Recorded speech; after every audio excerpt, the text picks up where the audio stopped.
So I just did a video on material IDs, and I want to talk about how to organize this and any of your texturing stack a little bit more. And it really has to do with simply this icon down here, make a folder. So 3DCoat Textura does not work by default in the organized fashion that Substance Painter does. So if you use your folders though, you can make it make a bit more sense for you. So if you don't know what I'm talking about, go ahead and go watch that other video. Basically, the multiple different material IDs we have here will just keep stacking on top of everything inside of this one window right here. So we need to try to organize it to make sense to us. So what I'm going to do is I'm going to hit new folder and I'm going to grab layer 1 and drag it into it. It's sometimes a little bit tricky. You see, it jumped over the top, but if you keep at it, it will get in there, okay? So now I've got layer 1, and then I go over to surface materials, and I'm gonna work on wheel like we did in that other video. So I'm gonna hide those, and I will add a metal material to this one. So there you go. So there's the metal material, good enough. Let's fill the entire layer. Okay, get that out of the way for a second. Let's go back to layers, and then I wanna add another layer on top of this.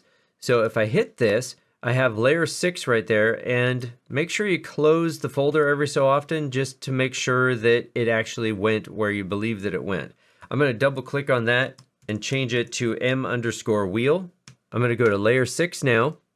I'll open up my preview, and I want to add a paint onto this. I'll go ahead and fill the entire layer, and then let's say that I wanted to add another layer here for some dirt.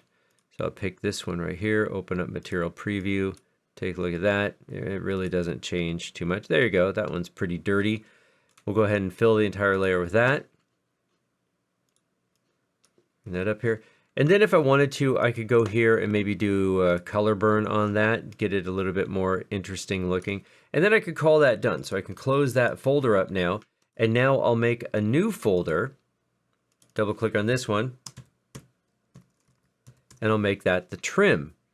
So make sure you're on it, add a new layer, open it up, make sure the layer again is in that folder, go over to surface materials. Now we'll just work with the trim. So this one, I'm also going to make it be a metal. So let's go with this. No, I don't like that one. How about that? And we'll go back to layers. We'll fill the entire layer there. We'll add another layer on top of that. Go get some dirt. Maybe we'll try some scratches instead. That looks pretty good. Fill entire layer. So now I've got my trim complete. So I've got trim and I've got wheel. We'll add one more. Now, as you can see, I must have clicked away somewhere else, and so it ended up at the top. You can grab this here and try to drag it down, but I haven't had any luck with that. So we've got our arrows down here, so I can change the order of it like this. Okay, and then again, I'll add a layer inside of tread. Go to that layer, hide the others, show the tread. Maybe we'll make this a rubber, because sure. Now, I've used this rubber one before here, and I don't know, it's okay. It's not really terribly too shiny. You could knock the roughness down a little bit and get it to look a little bit better. Sure, it's fine. We'll call it good. So we'll fill the entire layer with that. And then, as usual, if you want to add some more, if you want to add some scratches to this, we could go ahead and add another layer in there and say we want to do some scratches on it. Something like that, I guess. Fill the entire layer. Close that. Then come back over to surface materials and bring everything back. And there is our finished texture, and our layer stack is a lot easier to read. And now what's really cool about this is after you get these into folders, it now becomes aware of the separation. It seems. I'm hoping that this continues on. But for example, I'm in M wheel.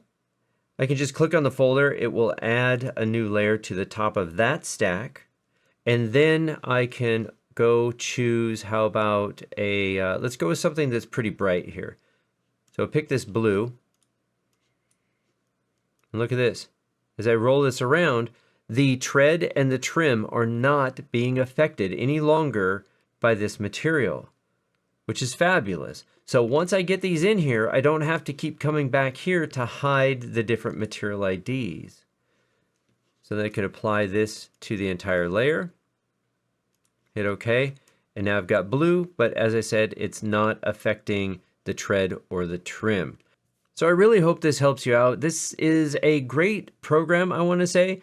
And so far, it is a bit quirky, but I would really like to get away from the Adobe subscription model. It's just honestly too expensive. I do have subscription models for other softwares that I feel are worth it.